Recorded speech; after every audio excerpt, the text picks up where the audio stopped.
see this industry needing that fundamental skill to be successful and cost competitive in large-scale offshore. Men havnekjeden her forbinder møllene seg fast. Produksjon og vedlikehold av testmøllene skjer altså i Verdal, der General Electric i fjor kjøpte vindturbinselskapet Scandlink i industriparken, og nyheter med utvidet satsing godt mottakende i dag. Når GM kommer inn, så blir industrimiljøet større, og vi har fått inn en aktør som er tung, både kapitalmessig og teknologimessig, og det er veldig positivt for oss og for alle de andre mer enn 40 aktørene i vindturbinen i Verdal. Mindre nye arbeidstiltak og utdanningsaktiviteten i Verdal gir et forskning på teknologisenter i Oslo.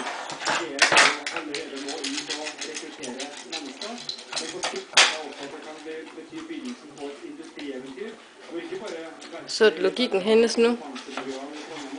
men mange verktøy kan finne seg arbeidsplasser og basere vindkraften.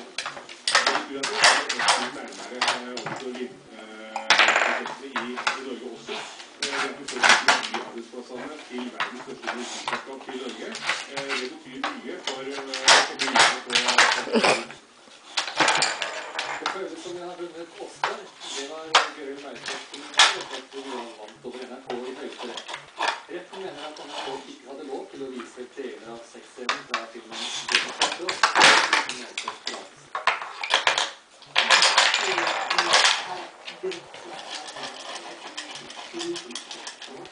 Gøril Meisers smilte til TV-intervjuer, og i dag kunne hun endelig juble etter å ha seiret over NRK i Høyesterett.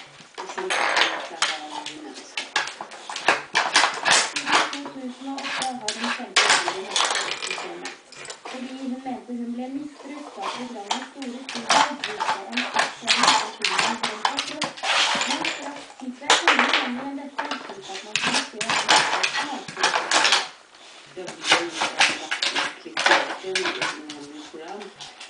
Det har vært unødvendig. Vi skal ha ytringsfrihet, vi skal ha tiltaket i Norge, men det å vise noe utover det formålet betyr det beklager ikke.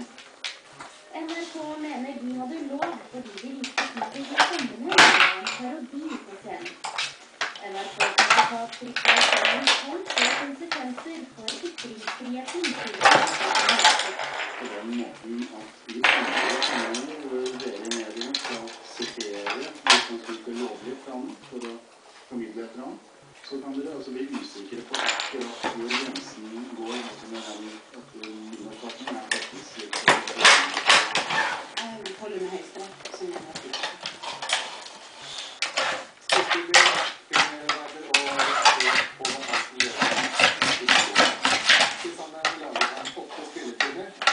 Det var imidlertid som filmkritiker han skulle bli best kjent. Van Hansen er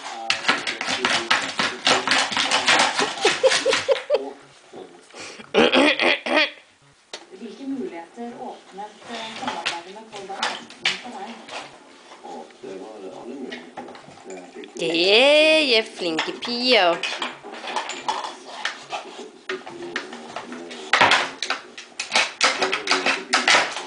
Det er